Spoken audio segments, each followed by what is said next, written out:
Known to many as the capital of the Costa del Sol, Malaga is more than a seaside city. You can learn about Spain's Islamic past at the majestic Alcazaba Fortress Palace, while Pablo Picasso was born here, so there are museums that shed light on his early years.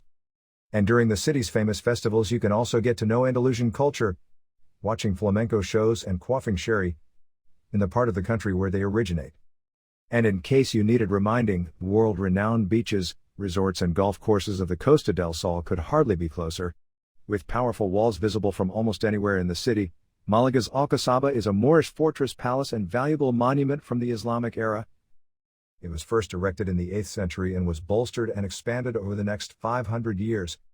On this hill are two sets of walls protecting an inner and outer citadel. The outer citadel contains the palace's stunning gardens with fountains and gateways that the Arabs built out of old Roman columns. Within the second set of walls is the palace and stately dwellings that are spread across three peaceful courtyard gardens. Just down the hill, beyond the outer walls of the Alcazaba, is the best ancient monument in the city. The theater was in use for around 300 years up to the 200s, but then was forgotten about and even used as a quarry during the Moorish period. The structure was only rediscovered in 1951 and considering all it's been through is actually in pretty good shape today. Several tiers of seating of the 16-meter-high cava, spectators circle, remain undamaged, and there's a recently opened visitor center showing off some of the finds at the site, including amphorae and everyday tools. The city's cathedral took more than 150 years to build, and so is a kind of melange of Renaissance and Baroque styles. The facade, for example, was one of the last parts to be completed and is suitably grand, with arches, columns, pilasters, and stone reliefs depicting saints. The cathedral's north tower is 84 meters tall, second only in Andalusia to La Giralda in Seville. There was supposed to be a south tower, but instead the funds for this were diverted to help America gain independence from the British. You can read about this on the cathedral's information plaque where the tower should have been. Like the Alcazaba, this hilltop fortress looms above the city. It's a majestic landmark that you might recognize from Malaga and the wider province's emblems. Unlike the Alcazaba, the site has a more warlike purpose, with lookout towers and ramparts that are still standing today, competing with the pines on the hillside. There has been a fortress here since the Phoenicians more than 2,500 years ago, and this castle was the scene of a pivotal siege in 1487. The Muslim Malagueños held out against King Ferdinand and Queen Isabella for 3 months before surrendering when they ran out of food. This intriguing little museum is in a lovely old house from the 1700s, with exposed beams in the ceilings, period furniture, and tasteful decoration.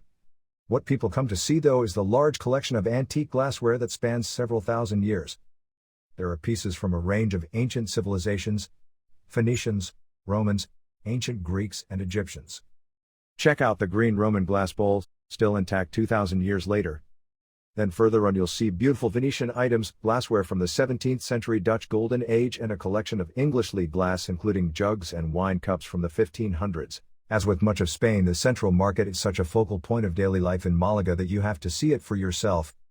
Locals favor the stalls at Ataranzas for freshness, and because the prices are reasonable. It's also just a lovely building, with an elegant iron and glass canopy, mud-ahar arches, and a magnificent stained glass window. Come to buy all the usual market produce, like fruit and veg, meat, both raw and cured, cheese, fresh bread, and some local honey or sherry. There are also bars where you can get a tapa to go with a cold glass of Cruz Campo. The Botanical Garden of Malaga is one of the most beautiful in the country. It has an area of 3 hectares full of subtropical flora, as well as century-old trees, palm trees, and aquatic plants. Also, at every step you will find streams, fountains, and waterfalls that make the place a magical place. During the walk you will also come across greenhouses, bridges, and historic buildings such as some noble houses or the Laringiano Museum, a temple where the family that owns the estate kept the archaeological remains. Here's an attraction that celebrates the finer things in life. Both guys and girls will find something to admire. For the blokes, there are 100 classic cars, including Maseratis, Cadillacs, Aston Martins, and Bugattis. The collection goes back to the earliest years of automotive travel with a De Dion Botan from 1903. As you journey through the decades, from the Roaring Twenties to the 1950s Dolce Vita era, the museum adds historical context to models on show. You can make a similar trip through the years in the 7 fashion galleries, where 200 original pieces of haute couture are on display. Pablo Picasso was born in Malaga, so no trip can be complete without paying tribute to this 20th century icon. head first to his birthplace, or casa natal, on Plaza de la Merced. It's a few minutes on foot from all the city's landmarks, and his parents rented the first floor for a couple of years at the start of the 1880s. There's a small collection of his artwork, as well as artifacts from his youth. Much of these are from his formative early 20th century years, Olga Koklova with Mantilla, 1917, but they illustrate the artist's growth in that time. It is one of the most visited beaches in the city.